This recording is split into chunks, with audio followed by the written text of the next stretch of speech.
NBA players are humans, just like the rest of us. No matter how big a superstar they are, they still possess basic human qualities. Like lying. Think your favorite NBA star is a saint? This video might change your mind. Kyrie Irving, Kevin Durant, Paul George, just to mention a few, are among some of your popular NBA superstars who got caught lying to fans. Some even in 4K. But before we get into all that, do you want to win a PS5 with NBA 2K21 and Madden NFL 21 included? Leave a like, comment, subscribe, and turn on notifications to enter our giveaway. In the spring of 2017, Kawhi Leonard was the MVP candidate of the Spurs team, who were on the back of a brilliant season. And the NBA superstar had a valid claim to be named as the best player in the league. He was writing his own name in the long history books of San Antonio legends. Just under a year and a half later, Kawhi was making his first appearance as a Toronto Raptor in his old city state since skipping town. And this was right after he had just told Spurs fans he was going to be a Spurs for life. Well, of course, his return was nothing like a homecoming, as the NBA star was welcomed with boos and chants of traitor. And you know what was even more interesting? The match ended with a Spurs 125-107 victory. But what exactly happened? Kawhi got most Spurs fans believing he was going to play for the team for most of his life. When Kawhi was asked in 2017 if he was going to be a Spurs player for life, he simply responded, "For sure." During the 2017-18 season, Kawhi was benched for most of the season, playing only just 9 games, and didn't touch the court after January 13th. This was due to an ongoing quadriceps injury. Kawhi's relationship with the board, his coach, and team deteriorated so quickly in his final 18 months in the club, and those hard feelings were expressed either publicly or through back channels. Add the fact that Spurs and Kawhi's representatives constantly fought about how to best treat the ailment. Those quarrels eventually worsened enough to make things even more complicated. There were other factors that explain Leonard's decision to go elsewhere, such as the fact that the Spurs were long shots to win in the Western Conference and that the team had been making little or no progress in the league for the last few years. Kawhi was one of the top 5 players in the NBA, and he probably felt that he couldn't waste the better parts of his career playing for a team that failed to put talent around him. There was also the financial aspect. Kawhi knew he would be earning far more money playing for the Raptors compared to playing for the Spurs. When Kawhi finally gave an interview about his injury struggles and a return date, he seemed confident about his return and his desire to continue playing for the team. "I don't have a set date right now, I've just got to keep doing what I'm doing. The progression that I've been making has been great." But fans would learn later that it was all a lie, because less than a year later, Leonard continued the trend of superstars forcing their way out of the club by trading him to his preferred destination.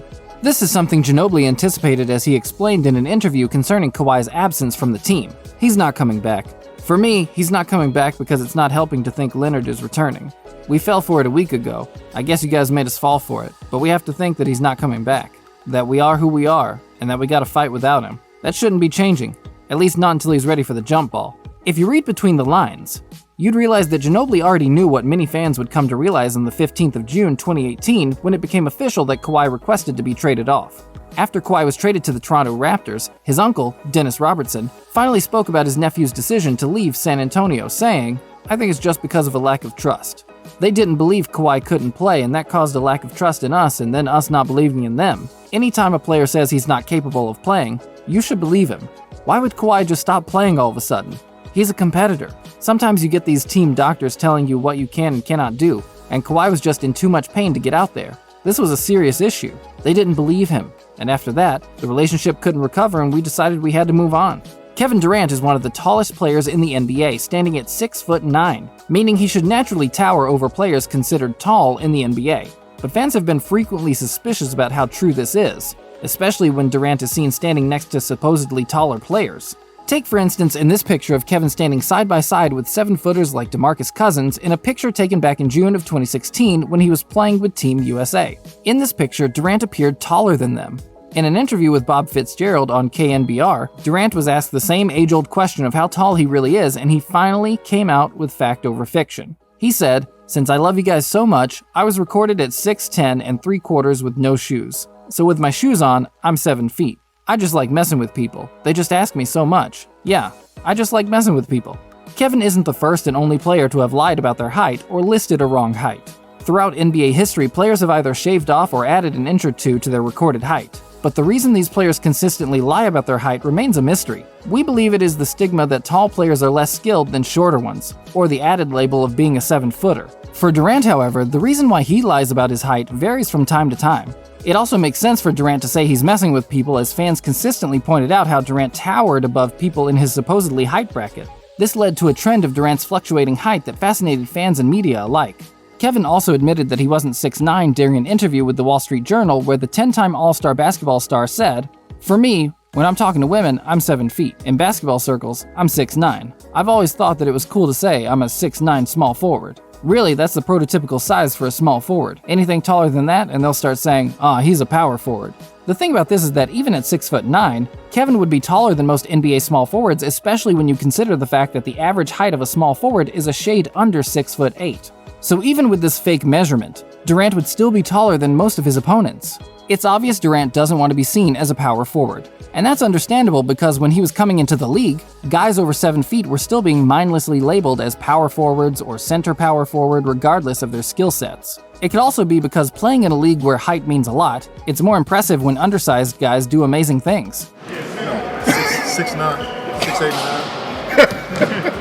However, it doesn't matter what position Durant decides to play, he is still one of the most dominant players to play the game. It came as a shocking surprise to the entire NBA world when Paul George became a Clippers player in 2019 instead of signing to the Los Angeles Lakers. Even after re-signing with Thunder, George admitted that he would have signed with the Lakers if a deal had not been met with Oklahoma City. You can imagine the surprise when he was introduced as a Clippers player in 2019, but that wasn't the only surprise George had installed for us. George sang a different tune during his press conference when he said, "I grew up a Clippers fan. I loved the Clippers as a kid. As much of a Clippers fan, I was a Kobe fan. Kobe was my idol growing up. Clippers been my team. For me, it was a chance to come back home and be a part of something that was already special. This is surreal to be home and to do it for a team that I grew up and wanted to be a part of ever since they missed out on me in the draft." Fans weren't having any of it and quickly dug out evidence on Twitter to dismiss his claims. It's also interesting to note that PG was 29 years old at the time, meaning he was a kid during the days when Kobe and Shaq were winning championships and the Clippers were busy being really terrible at basketball. So why the lies?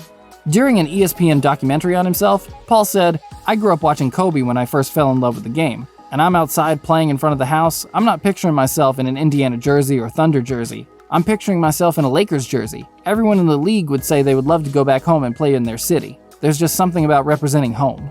Not too long after the documentary, Paul was signing a 3-year contract with the Clippers worth over $103 million at the time. Now you can understand the resentment of Lakers fans after listening to his press conference and hearing a confession of his boyhood relationship with the Clippers. When it comes to controversies, not many basketball players come close to Kyrie Irving. From saying the world is flat, to boycotting media duties, to dropping quotes that are beyond reason or explanation. This 6-time All-Star point guard is also one of the biggest liars in the game. After LeBron James left the Cleveland Cavaliers back in 2010, fans of the basketball team went from being championship contenders to struggling at the bottom of the league in less than a year. Later in the year 2011, Kyrie was selected with the first overall pick by the Cleveland Cavaliers and became their best chance back at challenging in the championship. During a camp held by Kyrie before LeBron returned to Cleveland, Irving was taking questions from campgoers when he was asked by a particular child if he would leave Cleveland the same way LeBron left. He smiled and answered, "That's a great question.